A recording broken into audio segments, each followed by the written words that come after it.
gifts of God.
I am entrusted with the gifts of God.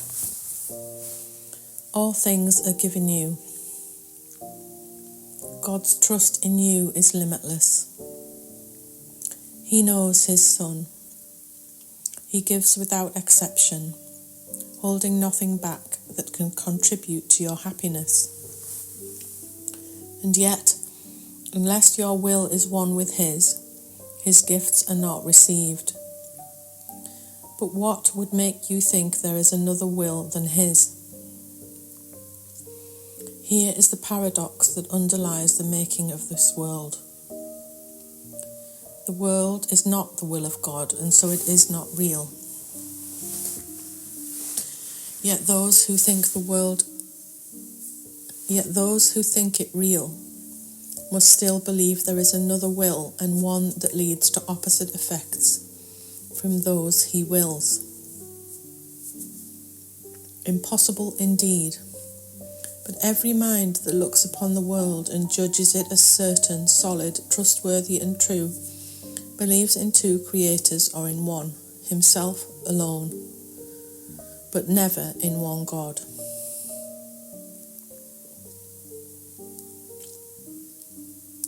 The gifts of God are not acceptable to anyone who holds such strange beliefs. He must believe that to accept God's gifts, however evident they may become, however urgently he may be called to claim them as his own, is being pressed to treachery against himself. He must deny their presence, contradict the truth, and suffer to preserve the world he made. Here is the only home he thinks he knows.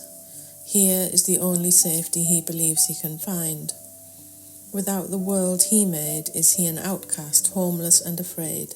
He does not realize that it is here he is afraid indeed, and homeless too, an outcast wandering so far from home, so long away, he does not realize he has forgotten where he came from, where he goes, and even who he really is. Yet in his lonely, senseless wanderings, God's gifts go with him, all unknown to him. He cannot lose them, but he will not look at what is given him. He wanders on, aware of the futility he sees about him everywhere, perceiving how his little lot but dwindles as he goes ahead to nowhere.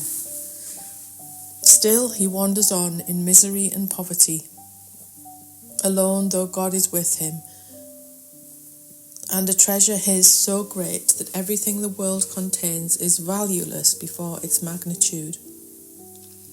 He seems a sorry figure, weary, worn, in threadbare clothing, and with feet that bleed a little from the rocky road he walks. No one but has identified with him, for everyone who comes here has pursued the path he follows, and has felt defeat and hopelessness as he is feeling them. Yet is he really tragic when you see that he is following the way he chose, and need but realize who walks with him and open up his treasures to be free. This is your chosen self, the one you made as a replacement for reality. This is the self you savagely defend against all reason, every evidence, and all the witnesses, with proof to show this is not you.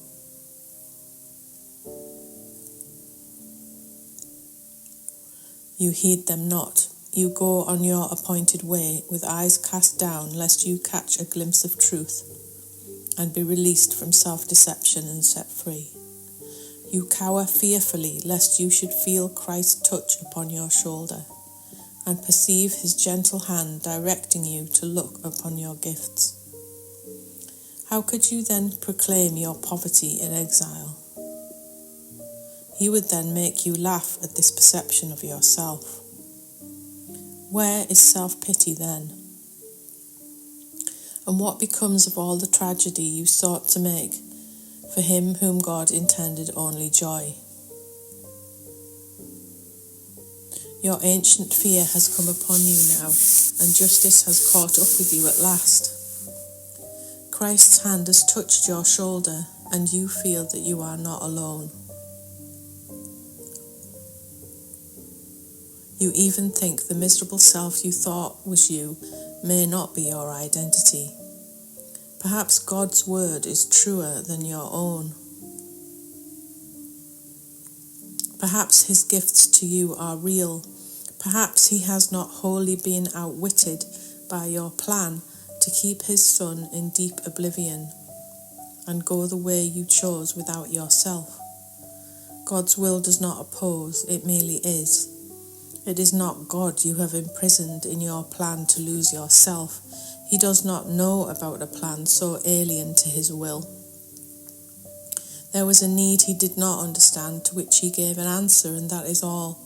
And you, who have this answer given you, have need no more of anything but this. Now do we live, for now we cannot die. The wish for death is answered, and the sight that looked upon it now has been replaced by vision, which perceives that you are not what you pretend to be.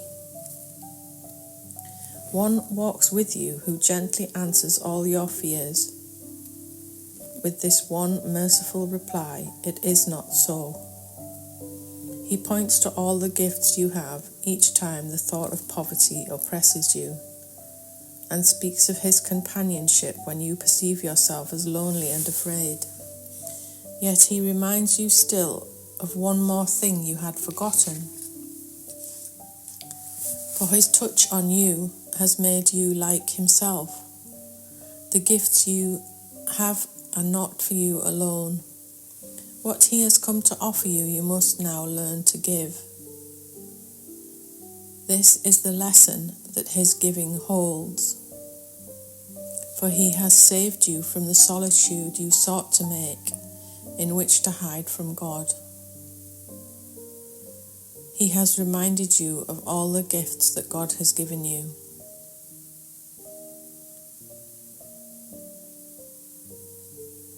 He speaks as well of what becomes your will when you accept these gifts and recognize they are your own. The gifts are yours, entrusted to your care.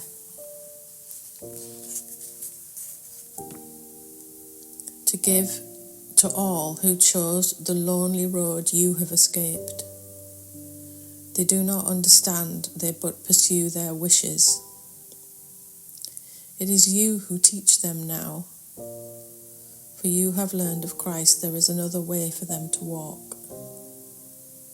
Teach them by showing them the happiness that comes to those who feel the touch of Christ and recognize God's gifts. Let sorrow not tempt you to be unfaithful to your trust.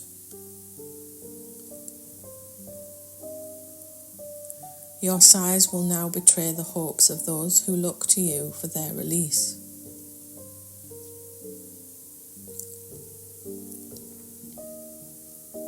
Your tears are theirs. If you are sick, you but withhold their healing. What you fear but teaches them their fears are justified. Your hand becomes the giver of Christ's touch. Your change of mind becomes the proof that who accepts God's gifts can never suffer anything. You are entrusted with the world's release from pain. Betray it not. Become the living proof of what Christ's touch can offer everyone. God has entrusted all his gifts to you.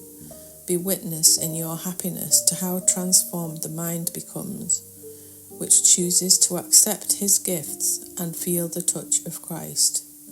Such is your mission now, for God entrusts the giving of his gifts to all who have received them. He has shared his joy with you, and now you go to share it with the world.